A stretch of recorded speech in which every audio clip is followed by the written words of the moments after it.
ஹர ஹர சங்கர ஜய ஜய சங்கர ஹர ஹர சங்கர ஜய ஜய. தமிழகத்தில் உள்ள மிக முக்கியமான கோவில்களில் ஒன்று காஞ்சிபுரம் காமாட்சி அம்மன் கோவில். 51 சக்தி பீடங்களில் அம்பிகையின் நாபிக் கமலம் வீழ்ந்த இடமாக காஞ்சிபுரம் சொல்லப்படுகிறது. இது மகா சக்தி பீடங்களில் ஒன்றாக உள்ளது. காஞ்சிபுரத்தில் உள்ள அனைத்து சிவன் கோவில்களையும் மையமாக கொண்டே ஒரே சக்தி ஆலயம் இதுதான். காஞ்சிபுரம் பல முறை சென்றிருந்தாலும் இங்கு நடக்கும் பூஜை பற்றி பலருக்கு தெரியாது. வாய்ப்பு கிடைத்தால் தவற விடாமல் ஒரே ஒரு முறை இந்த பூஜையில் கலந்து கொள்ளுங்கள். தமிழகத்தில் உள்ள மிக முக்கியமான சக்தி தலங்களில் ஒன்று காஞ்சிபுரம் காமாட்சி அம்மன் கோவில். பார்வதி தேவி தவம் இருந்து ஈசனை அடைந்த தலம்.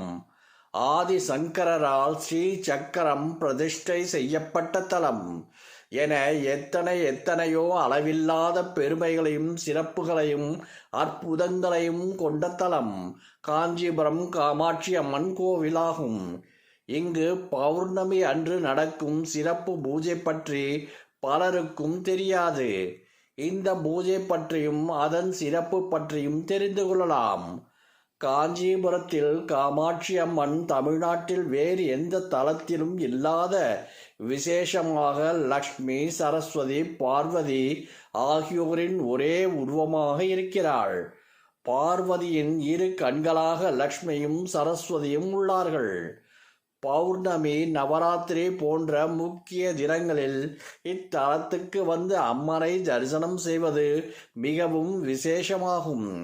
சாந்த சுரூபமாக காட்சியளிக்கும் காமாட்சி அன்னை இத்தலத்தில் 3 சுரூபமாக, அதாவது காரணம், பிலகாசம், பிம்பம் காமாட்சி, சூட்சுமம் ஸ்ரீசக்கரமாக வீற்றிருக்கின்றாள்.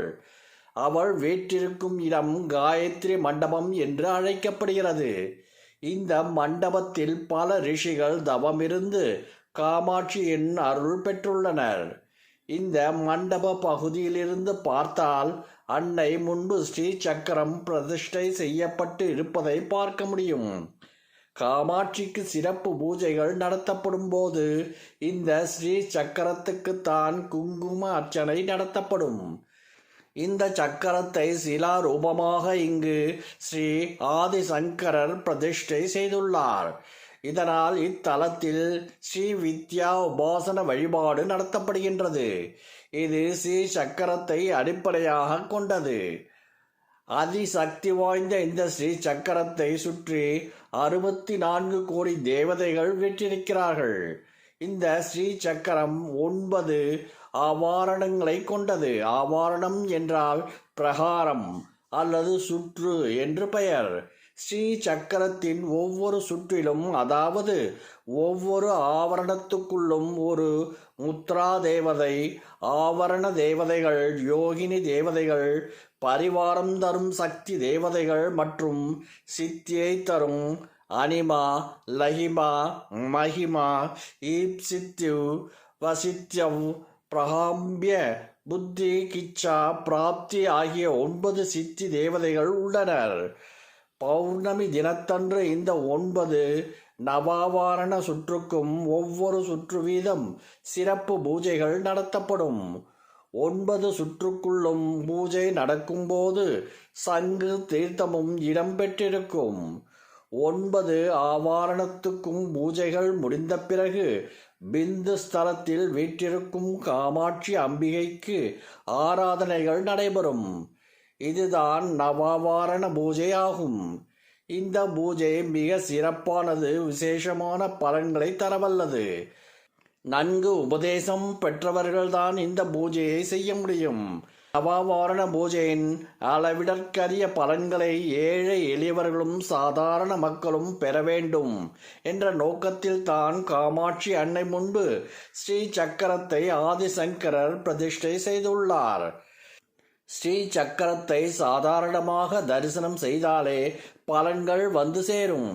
இப்படி இருக்கும்போது புனிதமான பௌர்ணமி தினத்தில் ஸ்ரீ சக்கரத்தின் 9 சுற்றுகளிலும் உள்ள தேவதைகளுக்கு பூஜைகள் நடப்பதை கண்டு தரிசனம் செய்தால் கோடான கோடி பலன்கள் நம்மை நாடி வரும் என்பதை புரிந்து கொள்ளலாம். அது மட்டுமல்ல, ஸ்ரீ சக்கரத்தை சுற்றியுள்ள கவசங்களில் அஷ்டலட்சுமிகள் வீற்றிருந்து அருள் பாலிக்கின்றார்கள்.